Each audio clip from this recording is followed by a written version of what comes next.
Hello అండి. ఈ వీడియోలో నేను ధవళేశ్వరం బ్యారేజ్కి చాలా దగ్గరలో ఉన్న శ్రీ షిరిడి సాయిబాబా మందిరాన్ని చూపిస్తానండి. మేము ఈ మందిరానికి మా బాబుకి మొక్కు చెల్లించడం కోసమని ఇక్కడికి వచ్చామండి. ఈ గుడి చాలా ప్రసిద్ధిగాంచిందండి. ఈ గుడిలోని విగ్రహం చాలా ప్రత్యేకమైందండి. గుడి ప్రధాన ద్వారంలోంచి లోపలికి ఎంటర్ అయిన తర్వాత కుడివైపున మనకి కొబ్బరికాయలు కొట్టుకోవడానికి ఉంటుందండి. ఇక్కడ మనం కొబ్బరికాయలు కొట్టుకొని ఇక్కడ నుంచి మనం లోపలికి వెళ్తామండి.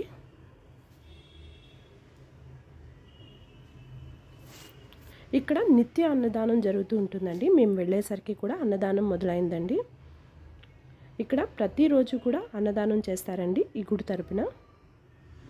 అలాగే గురువారం రోజున ఇక్కడ అనేక మంది భక్తులు వస్తారండి. మేము వెళ్ళేసరికి హారతి మొదలైందండి. మా అదృష్టం అనుకోవాలి. కరెక్ట్గా మేము లోపలికి వెళ్ళేసరికి హారతి మొదలైందండి. మీరు సాయిబాబాని చూస్తే మీకు నేను చెప్పింది అర్థమవుతుందండి.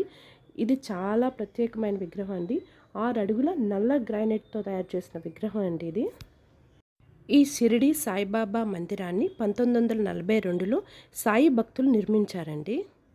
1988లో ఈ మందిరం పునరుద్ధరించబడిందండి. 1988 నవంబర్ 16వ తారీఖున 1988 శ్రీ షిరిడి సాయిబాబా యొక్క నల్ల గ్రైనైట్ విగ్రహం స్థాపించబడిందండి. ఇక్కడ ప్రతిరోజు హారతి, అభిషేకం, అర్చన, పూజలు జరుగుతూ ఉంటాయండి. అలాగే ప్రతి గురువారం మరియు ఆదివారం ఇక్కడ కాకడ హారతి నిర్వహిస్తారండి. ఇక్కడ ప్రతి శుక్రవారం రోజు శ్రీచక్ర పూజ నిర్వహిస్తారండి. ఈ ఆలయంలో అష్టోత్తర శతనామావళి, సహస్రనామార్చన, అలాగే వాహన పూజలు జరుపుతారండి. ఇక్కడ సాయి సత్యవ్రతం ధార్మికంగా నిర్వహిస్తారండి.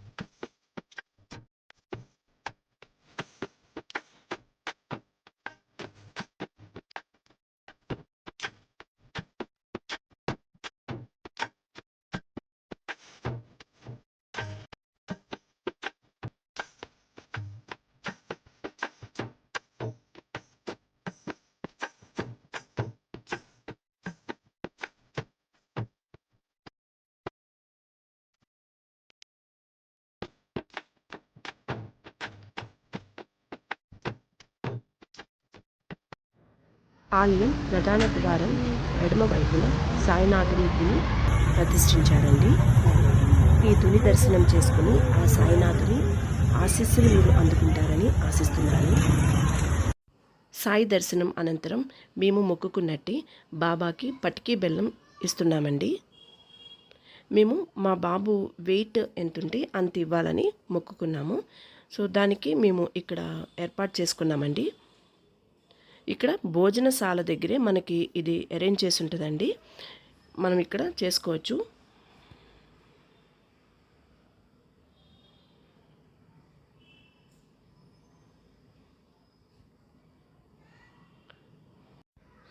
ఇక్కడ టోకెన్ చూసుకున్న తర్వాత మనం ఈ పటికి బెల్లం తీసుకువెళ్ళి సాయిబాబా దగ్గర పెట్టాలండి. మా బాబుతో పాటు మా బావగారి వాళ్ళ బాబు కూడా ఇక్కడ బెల్లం, పటికి బెల్లం ఇచ్చారండి. ఆ వీడియో మిస్ అయింది. నాకు ఆ వీడియో షార్ట్స్లో అప్లోడ్ చేస్తానండి. బాబాకి వేసిన వస్త్రాలు ఇక్కడ మనకి కొనుక్కోవచ్చండి.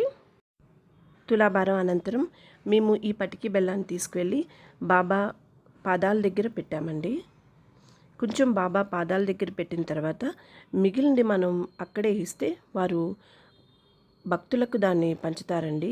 లేదా మనం తీసుకువెళ్ళొచ్చు. కొంచెం మనం తీసుకువెళ్ళి మన చుట్టుపక్కల వాళ్ళకి, మన చుట్టాలకు కూడా పంచుకోవచ్చండి. ఇక్కడ ప్రతిరోజు 100 మంది భక్తులు ప్రసాదాన్ని భోజనంగా స్వీకరిస్తారండి. ప్రతి గురువారం 500 మంది భక్తులు ప్రసాదాన్ని స్వీకరిస్తారండి. అలాగే ఏమైనా పండుగల నాడు 1000 మందికి పైగా భక్తులు సాయినాథ్ ప్రసాదాన్ని భోజనంగా స్వీకరిస్తారండి. అలాగే నవరాత్రి ఉత్సవాలు జరుగుతున్నప్పుడు 5,000 మంది పైగా భక్తులకు ఇక్కడ అన్నప్రసాదం అందిస్తారండి. నిత్య అన్నదానం ఇక్కడ జరుగుతుందండి. ఆలయ వెనుక భాగాన ధ్యాన మందిరం కూడా ఉంటుందండి. చాలా ప్రశాంతంగా ఉంటుందండి ఈ స్థలం. ఇలా ఇక్కడ నిత్య అన్నదానాలతో అర్చన అభిషేకాలతో ఎప్పుడూ ఈ ఆలయం కలకల్లాడుతూ ఉంటుందండి.